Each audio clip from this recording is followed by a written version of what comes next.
Well, to the casual observer, it may look like they're trying to hide something until you find the following list of Democratic senators who have also met with the Russian ambassador on Capitol Hill, perhaps in their office at a large meeting space. This happens, Chris. Sure. A lot. A lot. But the question here is that the Trump administration and previously the Trump campaign has had to discharge or distance people who had communications with Russia that were not appropriate. And that was three times is the charm. And what Democrats are hoping is that eventually the investigators will claw back far enough and find out that somebody on the Trump campaign knew the Russians were hacking Democratic email accounts so that they could hurt Hillary Clinton. And if they have that, they will have that smoking gun and they will be able to keep this administration bound up and prevent them from doing anything at all. Well, I showed you that list of Democratic senators. Claire McCaskill was last on the list. And yesterday during the hubbub around this, she tweeted the following. She said, again, a senior member of Armed Services never received a call or request from Russian ambassador for a meeting. Never met one-on-one with him.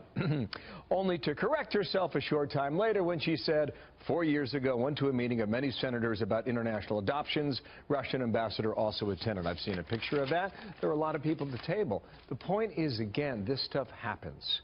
And to think that it is exclusive to one party more than the other is misleading. Absolutely. At least. And I think it was Alexander Hamilton who said, never tweet. It's buried in the Federalist Papers. Thank you, sir. Have a good weekend. You nice bet. To see you, Hi, I'm Julie Banderas, and this is Bias Bash. Controversy continues to build around Jeff Sessions' interactions with the U.S. ambassador to Russia and whether other Republicans have had interactions with the official.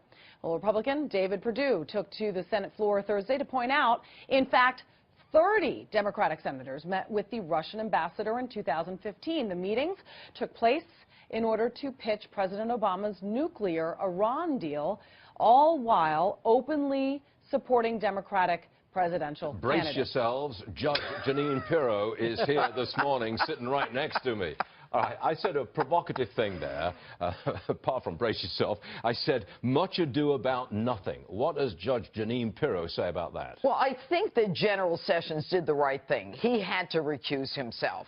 But it is much to do about nothing. But at the same time, we are now in a situation where Russia is akin to the devil now. Nobody talks about the fact that this Ambassador Kislyak, or whatever his name is, was at the Obama White House 22 times. No one talks about the fact that it was Obama who said in that off-mic moment to Medvedev, listen, after I get elected, we could talk more, or that it was the Clintons who gave 25% of our uranium to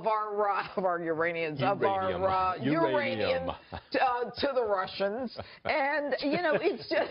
It's just pure politics. It's pure politics, but strap in, because this is the next 4 years.